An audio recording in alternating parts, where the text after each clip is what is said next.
Proud Boys trial, day 52. With all of that out of the way, Brandy Buckman is reporting on the trial, and she is at Brandy Buckman on Twitter, and you can follow her at Brandy_Buckman. Trial is in session. Judge Kelly's back on the bench. All rise. Please be seated. All right, everybody. Before we turn to the last 15 or so pages of jury instructions, a few housekeeping points. Now, we're going to skip over any jury instructions here, just as a reminder. I don't think I explained this well yesterday. When you go through jury instructions, you're literally reading through sentences and arguing over words. It's like editing a Word document with 5 or 6 people in the room and a judge arguing over sentences. So for that part of this review, we'll fast forward through all of it because it's just painful. And we'll take a look at the jury instructions when they are finalized, once the final document is edited, and we can pull it up on the screen. But before we get into that, a couple of housekeeping points from Judge Kelly. He says, all right, I want to thank the defense attorneys for teeing up these Enrique Tarrio exhibits. I am anticipating that there's going to be various arguments about this. And so here's where we stand. He says, look, I am going to exclude the expert testimony of Metcalf, wanted in yesterday for relevance and 403 grounds. So we're not going to have the expert witness who is going to come talk about police and circles and how this whole thing went down. Kelly, he says, well, you know, if we brought in that expert witness and gave the defense an opportunity to explain how this works, it's going to be difficult for the jury. You know, even if there is some relevance to it, it just seems to pull it apart from the defense theory of self-defense. And so we're just not going to do it. He says, well, we agreed to putting on Mr. Hill, not trying to qualify him as an expert. He says, we also had Miss Harris this week. Now, Kelly, before the jury is brought in, he says, we had Miss Harris, the clerk. She brought up an issue about juror availability. And apparently a juror informed the clerk that he had a business-related trip that he's going to be out on Thursday and Friday. Well, the judge better tell him no, he's not going anywhere. He says, I'm letting you all know that, and you all can think about what to do about that. And we don't have a ton necessarily to decide here. We can decide that later, you know, if we want to take those days off or whatever. If those 2 days we don't have a full jury, we either plan around it, or the other possibility, I can see if there's any legal room, how we can complete this. Maybe I can see if he can just complete it. Is he required to do this? I'll just tell him, you know, you're not going. Just tell your boss the judge said you're not going. This is the Proud Boys trial, okay? I need you to convict these people. Tell them. So Hernandez raises her hand. She's a defense attorney representing Zachary Real. She says, Your Honor, you know, we had a bunch of sealed matters yesterday that we've been hashing through, and I think it makes sense to keep this juror until we resolve those things. You know, the judge says, I don't care. Prosecutors, what do you say? He said, we're kind of processing at the moment. They're all flipping through their papers, but we're inclined to indicate to the juror that we're at a point where we're close to closing arguments and we want to see whether that juror can just make some adjustments. I'm not sure what we want to do yet, but we may just tell him you're not going on your trip. I think we're prepared to proceed. That's where we're at. Now, he says, Your Honor, the government has 2 Metro police officers here whose reporting was disclosed to the defense last week or so. They were on ground during the rallies in November and December, and they observed and recorded videos. Prosecutor says, I know certain defendants are interested in calling these officers, but there's been talk about a stipulation about issues and whether the jury could resolve this stuff. He says, I think all of it's excludable under the Rule 403, more probative than prejudicial, because the testimony would seek to relate crimes and violence committed by anonymous Antifa members, right? So the defense wants to bring in Metro PD police to ask about Antifa. And the government says, we shouldn't ask about Antifa because they're just anonymous. And it's outside the scope. It's too far removed from any of this. They're charged with crimes, not Antifa. They bring up the November and December rallies, talking about the motive and the intent of those rallies. And they're still hashing over this witness. The defense attorney jumps up. He says, well, we did have an officer with Antifa, and they could be put forward. And if they want, they could put on a rebuttal case. Judge says, well, it is relevant. The evidence of some of these other rallies are relevant, but I didn't let in some of the other post-election rallies, so maybe I'm not going to let in the other rallies. On the other hand, the judge says, we might be able to get the evidence in through direct and cross and just kind of see what happened. Who was looking for trouble with whom? He says, he's given us a big explanation. Part of the evidence we have, he says, is from the radios, from communications. In some cases, we had body armor and other things like that. Part of the evidence you've elicited through your own witnesses and the cross of the government is no. We had that because we took what happened with Mr. Bertino and attempted to bring order out of chaos.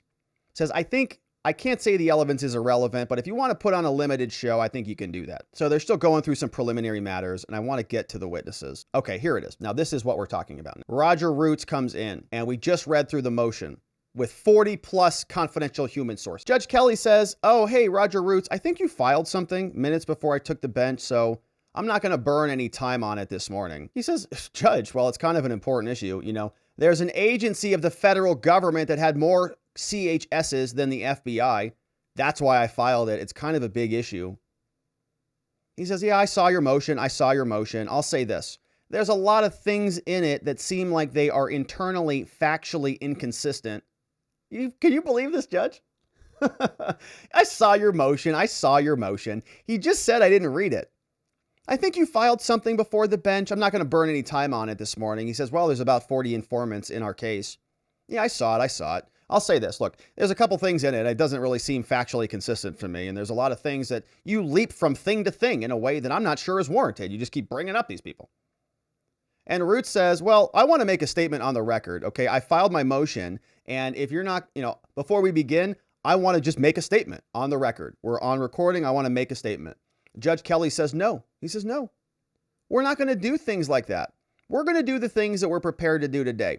The government's going to respond to your motion. We're not hearing your argument on the sources.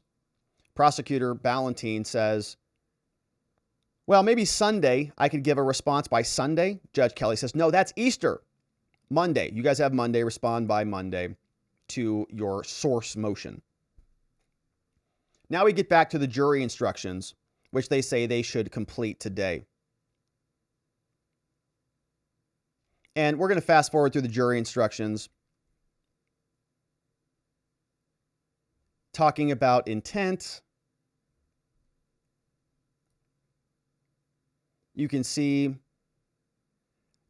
how difficult this is to follow because they're raising the issue of 15112E, and that's written into the statute as an affirmative defense. I note one, right, and they're talking through all the different elements of the statutes. So let's see if we have any other witnesses today.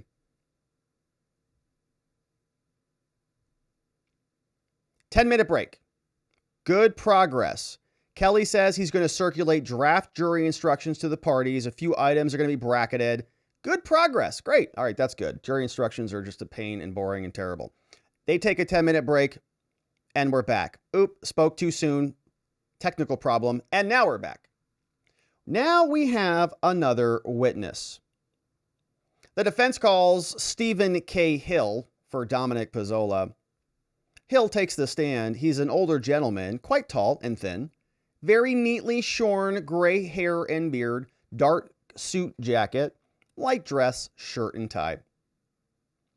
Hey, Stephen, thanks for being here today. Can you tell me, what do you do for work? He says, oh, I'm retired.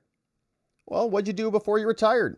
He says, well, I started my career in the Air Force. I was a law enforcement specialist. I was in a position for about 6 years. Then I became a police officer for the Albuquerque Police Department. I was there for about 19 years until I retired. Probably a very good witness on the stand. Probably testifies very well. And now after you retired, Stephen, what happened next? You became a training instructor? He says, well, I've always been a training instructor. I was hired by Sandy International Laboratories, where they hired me to be a lieutenant for a training program. It covered about everything. I certified firearms, less than lethal weapon systems, use of force, and just about everything else. The main reason they hired me was for my expertise in a hostage rescue. I have a lot of experience with it, so I went to DOE to train, and I've trained hundreds of police officers on how to protect vulnerable, high-risk materials or people. Now, Metcalf shows Hill a picture of a V-100 armored vehicle from the Albuquerque Police Department. It's up on the screen. He says, what is this? You were with the SWAT team? Prosecutors are objecting. Objection, Judge. What is this vehicle? Relevance 403. Judge says it's overruled. Hill describes the photo. He says, yeah, that was our tactical team. It was the SWAT team and I. We would park this vehicle up at a park, and that's me right there in front. That was about 1997. And they say, well, Mr. Hill, you spent a lot of time looking at footage from January 6th. Is that true? He says, yeah, a lot of time. I want to play one clip from this. Tell me if you recognize it. It'll be a little bit less than a minute, and then I'll ask you another question, okay? Plays the video. Footage is from outside the Capitol. Defense is trying to show that Pezzola just got caught up in a little bit of a mess. It was just chaos. Rioters are scaling scaffolding. Police are outnumbered. Metcalf asks Hill to explain what he's seeing. Hill says, well, here we have uniformed officers, standard patrol officers. After a couple of moments with people yelling, you see a hard squad, a kind of a skirmish line. Officers in heavier protective materials, they line up. There's a line of officers behind the line. And the defense says, is there a line of officers after the skirmish line? He says, yeah, they are. We call them linebackers. Basically a handful of different officers in a leadership role. They're there to keep the skirmish line straight and make sure nobody gets in between it. Prosecutor says, Your Honor, objection to this. Husher is off. Proceedings resume. Defense says, now, Mr. Hill, can you explain to me a little bit about what is on this screen? Another sidebar. More footage. He says, who is this person on this video? He says, oh, that's a commander. That's a police officer. And what does that mean? Well, this is what he does for the department. Now, he's trying to get an attention.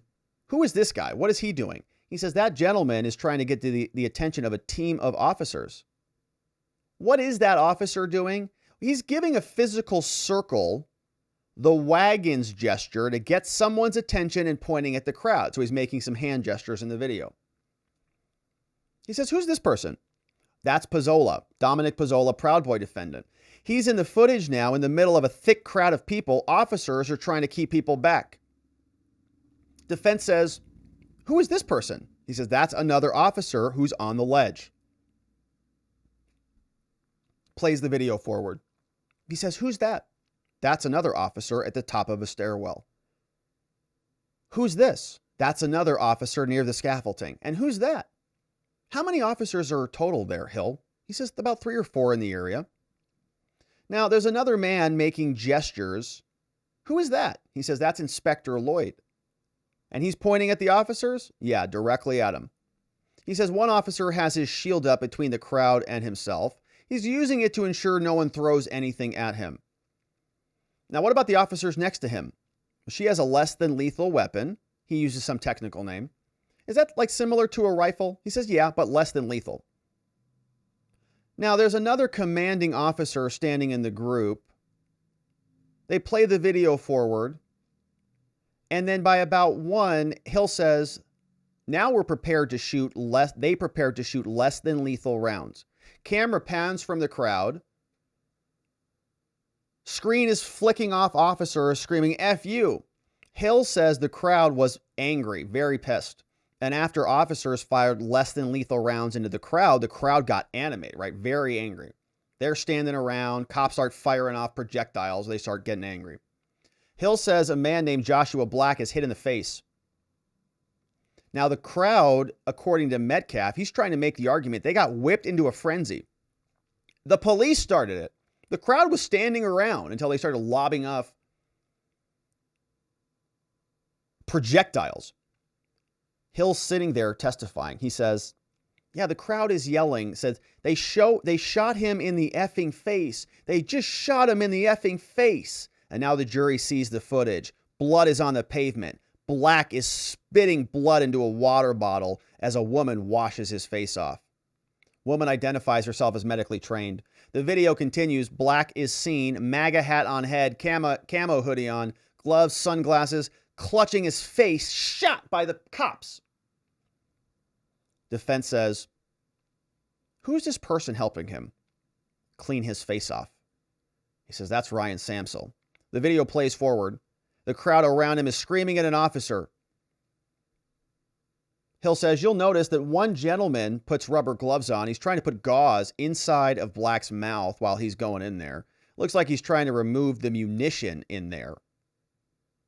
Jury sees a photo of Black with the less than lethal munition went through his cheek, punched a hole into his mouth, and people around him are trying to stop the bleeding on sight. Metcalf says, so the crowd looks a little riled up now. Objection leading. He says, okay, how about this? Explain what the crowd was doing. He says, yeah, they're angry, upset. They're pissed. One of their own had just been shot in the face. Objection, foundation, overruled. Prosecutors are getting angry about this. They're objecting at everything. They're just sitting there, all 4 of them. Object, getting ready to go. Hill says, yeah, he'd been shot by a less than lethal munition. Penetrated his cheek, the side of his mouth, and it did an awful lot of damage. A hard squad officer, says Hill, as the footage played, tried to take Black back into custody. Inspector Lloyd, earlier seen further back, is now in the crowd. Hill says that this is when they tried to bring Black in. Footage is playing forward, officers talking to Black, nodding with a hand on his shoulder. Hill says this was the officer's mistake because it upsets the crowd. You're not taking him, they said. He's one of ours. The video shows rioters then clashing with the police. Violent skirmish breaks out around Black in the crowd. Cops come to take the guy they just shot. Hill says here at least 2 Capitol police officers are on the ground, and Pezzola is also on the ground in his back. Defense attorney asks, so at this time, does Pezzola have his hands on that shield? He says, I'm not sure if he has his hands on this shield. Now, I want to play another video for you. This time it's around the same time frame, but from a different angle. Slowed down a little bit. Not exactly easy to make the details out. Crowd is thick. Flags are blocking. Projectiles are flying by. Metcalf says, this is a vantage point I want to show you. Officers are standing here above the crowd, right? Now, the projectile that flies off one strikes a gentleman in the face, right in the ear area, is what Hill says. The video plays forward. Hill's describing. He says that the same man is hit in the back of the neck, is struck somewhere in the chest with a .303 round. More footage is played. Another close-up, a warning sign. Less than lethal launcher used by police. He says, what does the warning label say? He says, don't aim at the heads or chests of people. But where was he shot? In the face? Yeah, okay. Now, we went through a similar line of arguments in the Oath Keepers trial. Prosecutors argued cops wouldn't have had to do this if you weren't insurrecting anything. The old chicken or the egg argument.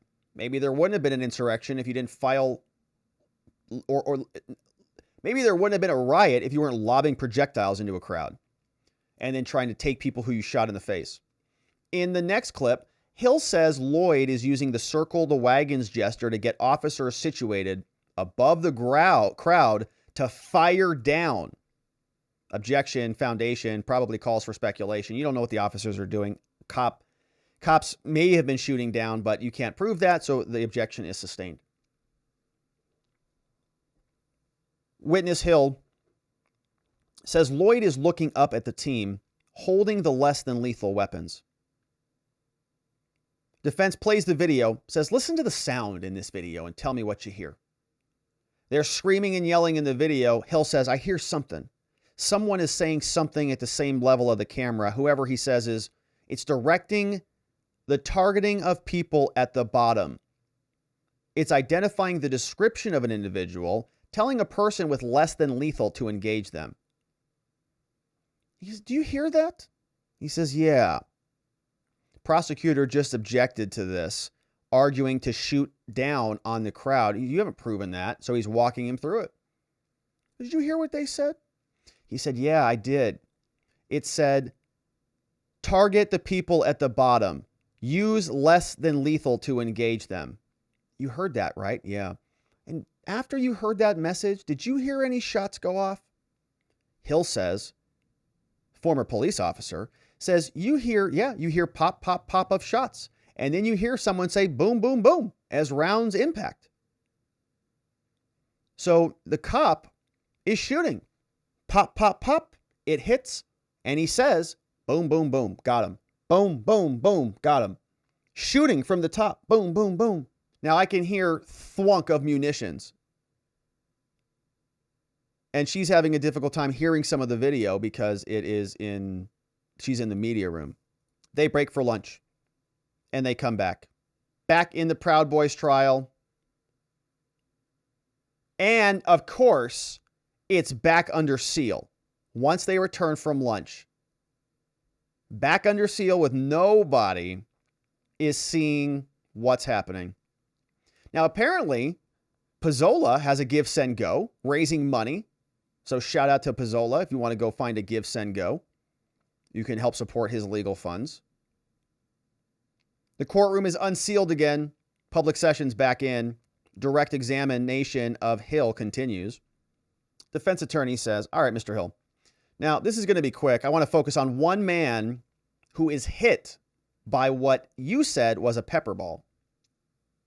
He circles a person on the screen standing near an area. What happened with this guy? He says, yeah, this man is someone who was wounded with a less than lethal hit him. He says, so I want to do a compare and contrast with you, Mr. Hill. You've compared and contrasted these videos, and you've looked at this scene from very different angles. And so I want to start with a signal where Lloyd gave, and what do you see? He says, you're seeing a crowd pushing against officers and officers pushing back. The officers are doing a good job.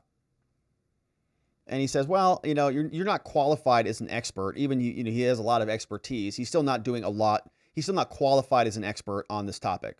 So he says, without giving your opinion, he fixes it. He knows what's going on. He says, well, you can see it's a shoving match in the scene. He says, no one's punching anyone anywhere. And now after the circle wagon's signal is given, Hill says, you can see less than lethal launched into the crowd. And within a few minutes, the crowd gets angrier and angrier. Okay, so we see this change. The crowd is pushing against the officers. Officers are pushing back. It's a shoving match in the scene, but no one is punching anything. Then cops start firing stuff into the crowd. Crowd gets angrier and angrier. And this leads to Joshua Black getting shot in the face. Circle the wagon signal is given. Cops plunk, plunk, plunk, boom, boom, boom. It comes firing down. Crowd gets angry. That led to Joshua Black getting shot in the face. He says, yeah, you can hear 10 shots in the video. One of them have high decibel. One person has high decibel hearing loss. He pulls up another video. Plays it back. Can you hear those shots? Yes, I can hear them. Before the shots, I can hear someone in the background calling in the shot. The voice says, gray hair. And then he saw a shot. Another shot into the crowd. And this happens 4 or 5 times. Somebody's up there yelling, gray hair, black hat, something over here. And they're just taking him out. Plunk, boom, boom. Black is visible after being shot. Metcalf says that less than a minute after the signal from Lloyd, there's more than 10 munitions shot into the crowd as somebody's calling him out. He says that 5 or 6 people were shot in the face, and in this area, it's the same area. Same place that Pezzola came into possession of the shield. So Pezzola grabs the shield, not because he's going to go insurrect the Capitol, but because the cops are shooting projectiles into the faces of, at this time, peaceful protesters who were just standing around on the grounds. Under 30 seconds, he grabs the shield. Very fast. No further questions. Prosecutor takes the stand, conducting the cross-examination. He says, all right, Mr. Hill, now, when you were an officer in law enforcement, part of your duties included protecting high-risk people. Is that right? Yeah, he said high-risk articles and people. So people who, because of their position, are targeted, is that true? Yeah. And those high-level targets had experience protecting. They would be individuals like the vice president or members of Congress, right? Yeah.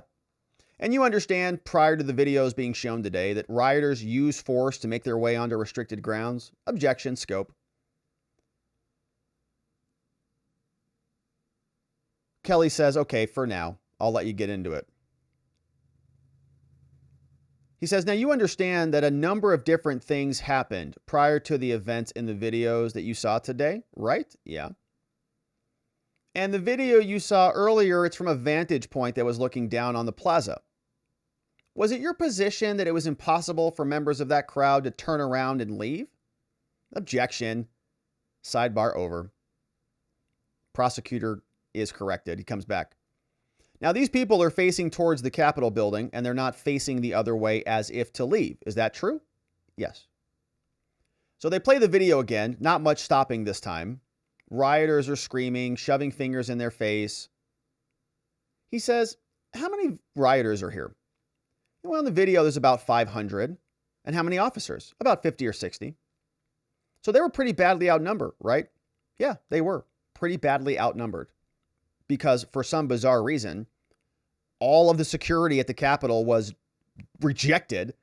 Mayor Muriel Bowser rejected it. in a letter. Trump said, we'll send the National Guard in to take some control of this. She said no. Capitol Hill Chief of Police Stephen Sun said, we might need some more support. Sergeant at Arms said no. Only 50 or 60 people for a estimated 100,000 plus crowd? And Nancy Pelosi said, we've been waiting for this. Now, badly outnumbered, Hill agrees when asked, yeah, people were very angry, and this was before Joshua was hit with ammunition. Yeah, they were angry, but not like after he got shot in the face, okay? They're upset and protesting and rioting, but it was a different situation. Now, jurors hear a radio transmission, officers sending calls to the crowd. He says, they weren't firing indiscriminately into the crowd, were they? He says, no, they were selecting 3 individuals and just shooting them.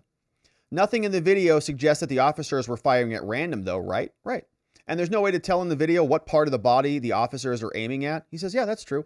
You can only see where they're hitting.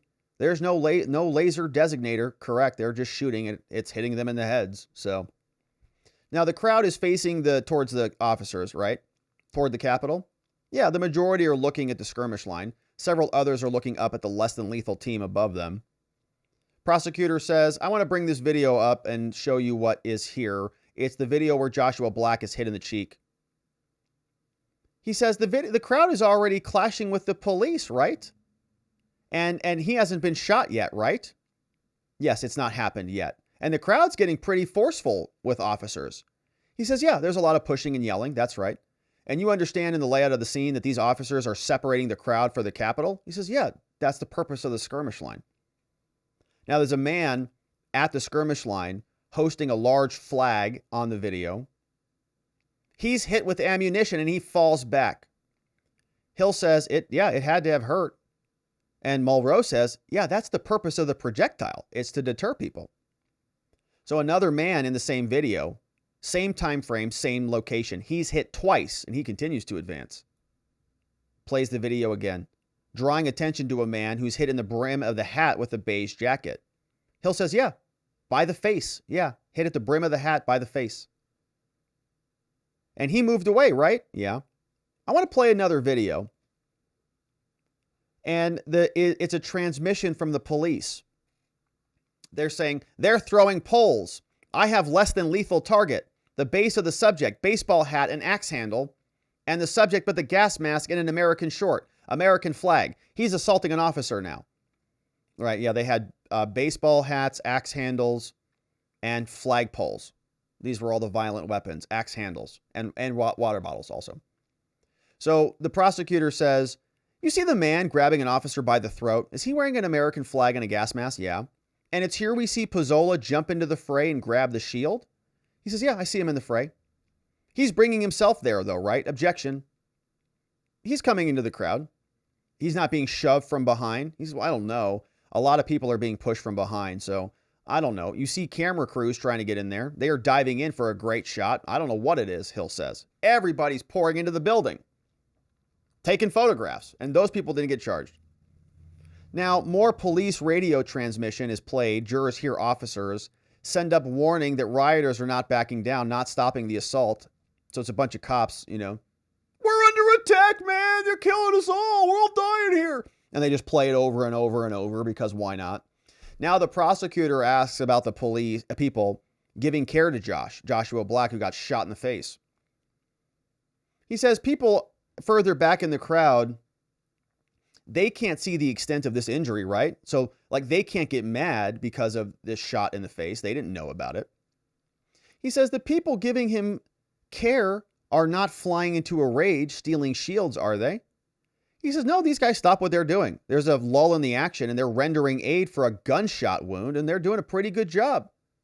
They play another video. Officers in riot gear crouching down with Black after he's injured. The officer is in hard riot gear, has his hand on the man's shoulder, and they're talking. They say, Hill, have you ever given medical aid before? He says, yeah. He says, so they're talking, and Black backs away from the officer. Ryan Samsel steps back between Black and the officer, and people start shouting. He's one of ours. The officer grabbed Black's collar, pulled toward the police line, Hill says. So he's grabbing him. You're coming with us. Prosecutor says, well, if they were attempting to arrest Mr. Black, that would be interference with his arrest, wouldn't it? Objection sustained. I think they used the phrase an awful lot of damage to describe his injury, right? Yeah. And he says that Josh didn't even leave the Capitol after this, did he? Says no, he stayed at the Capitol for some time. He's clutching his cheek and he's talking to somebody filming, still on Capitol grounds. Now, prosecutor continues, shows a picture of Joshua Black inside the Capitol after he's been shot in the mouth. Says he's right inside the Capitol, isn't he? On the Senate floor? Yeah, that's correct. So this is attempting to show that this being shot in the face thing is not so dramatic. Okay, he got shot in the cheek. He's still there in the Capitol building. So the defense attorney comes back up and continues with a redirect. And it says, Mr. Hill, do you recall seeing Pezzola touching his head, feeling his head like he's been hit? You've seen a video of an interaction where Pezzola got a shield? Yeah. And you reviewed these things frame by frame? Yeah. Do you recall seeing Pezzola looking down after blood was on the floor? Yeah. Do you recall seeing Pezzola ducking down? He says, yeah.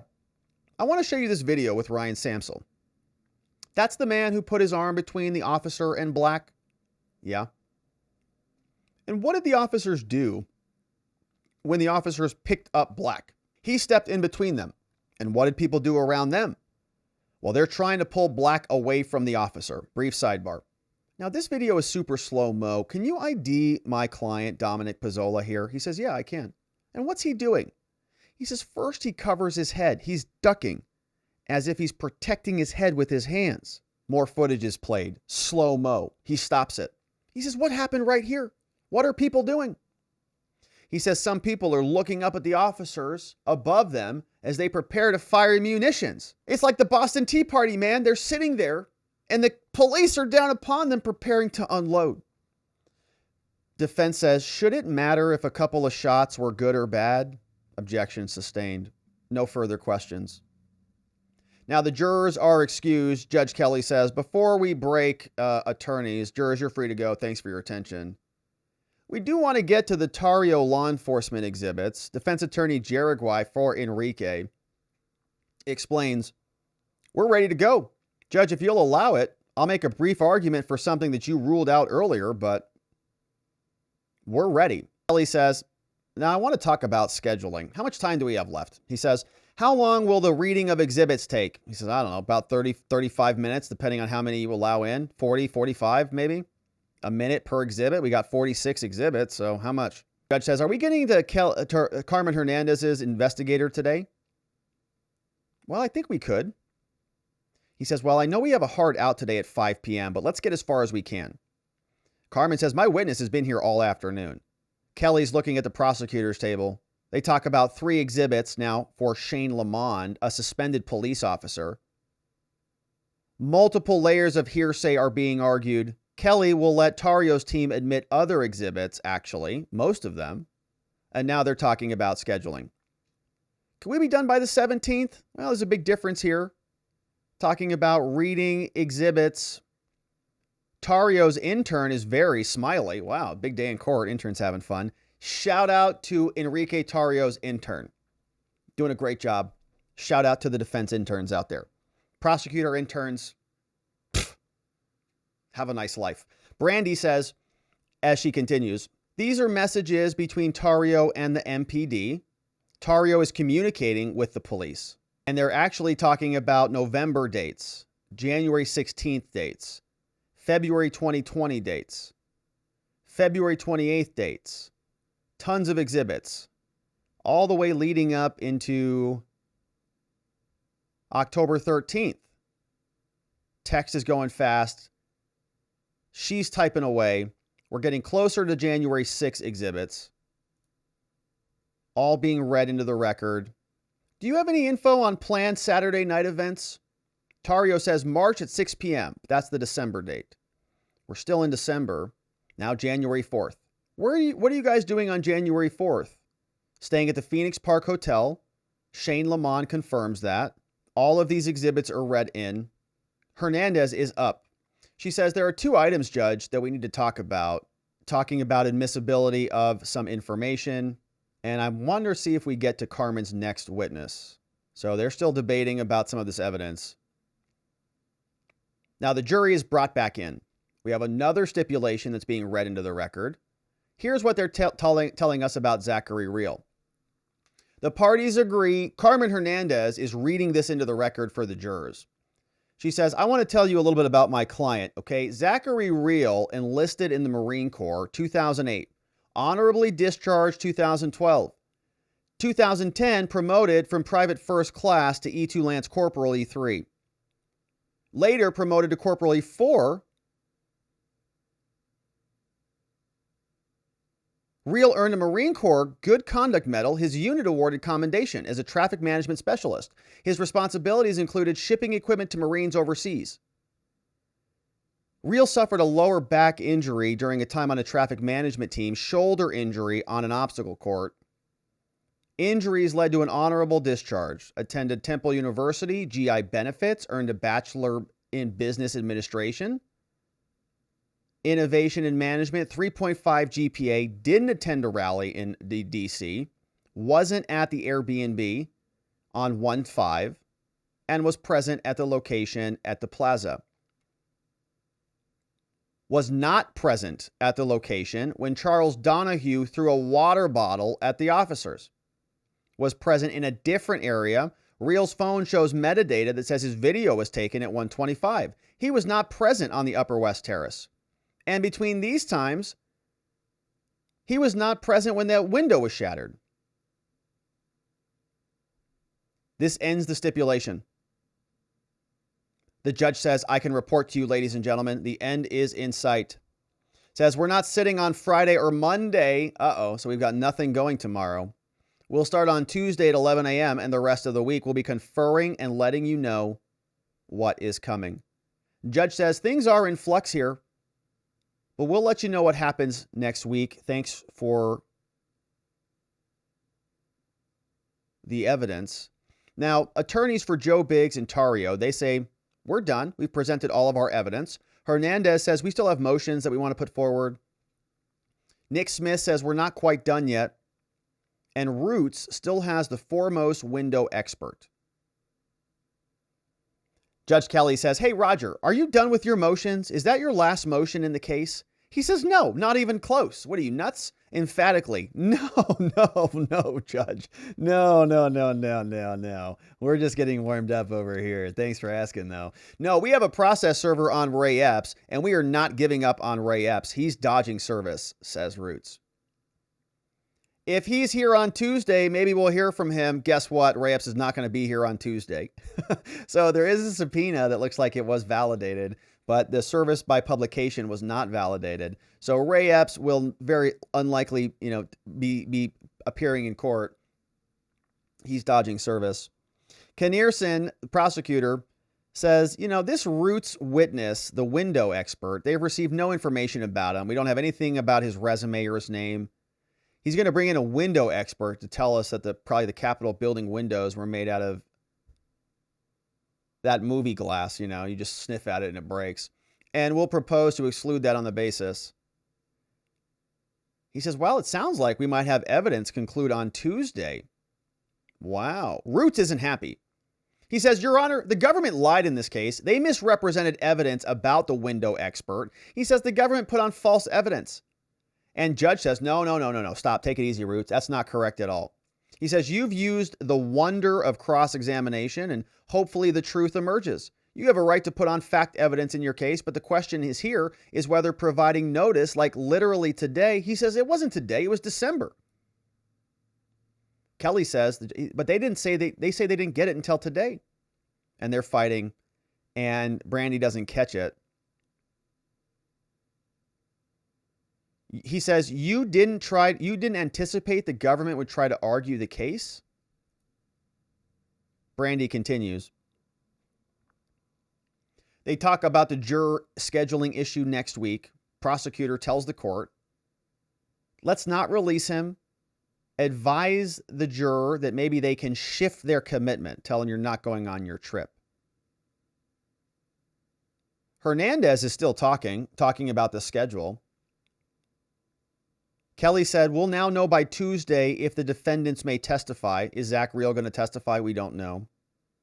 Prosecutor says, we want notice if they're going to testify. And they say Sunday's a good deadline. Maybe Monday morning. Wow. Okay. This is nuts. So Kelly agrees with McCullough. Says you need defense counsel to represent by Sunday whether your clients are going to be available to testify. The defense says Sunday's Easter. Can we have Monday morning to get our deadlines? Kelly says, yeah, it's true. It's Easter. That stinks. But no, you need to have these discussions with your clients Friday and Saturday. And then you also need to give us an answer on Easter. And am I mistaken, or did they not give the government additional time till Monday to respond to the defense motion? They did, didn't they? Yeah, they did. Defendant Pezzola, his defense, Roger Roots, remember they submitted the motion that we just read through? Just to be clear about how unfair this is. The defense asked for time to respond till Monday. Judge says no. The government asks for time to respond to a defense motion until Monday. The judge says yes. Sorry, it's Easter. You have to figure it out. Metcalf says, well, it's fine. Our client's probably going to testify. We might be hearing from Defendant Pezzola. Wow. Norm Pattis says Joe Biggs is not going to testify. And that's the end of the trial. And so ultra shout outs to Brandy Buckman. She's really leaving. No trial tomorrow. Not going to see you then. Monday is also going to be closed in Proud Boys trials. So we'll be back on Tuesday. And so ultra shout out. Thank you to Brandy Buckman for live tweeting this whole thing. Amazing job. And very interesting day. Over 40 confidential human sources. The government has plenty of time to respond to that, to make whatever they can come up with as their argument. And Judge Kelly will listen to that and very likely rule, but none of it will come in. Unlikely that Ray Epps gets served by Tuesday. Hopefully, fingers crossed, maybe that'll happen. But that is it for Proud Boys trial, day 52. At least 40 informants, agents, sources, who knows, all embedded, and more will be revealed on that. Of course, we'll continue to cover. Thank you for liking this video and subscribing wherever it is you're watching this, and we'll look forward to seeing you on the next one.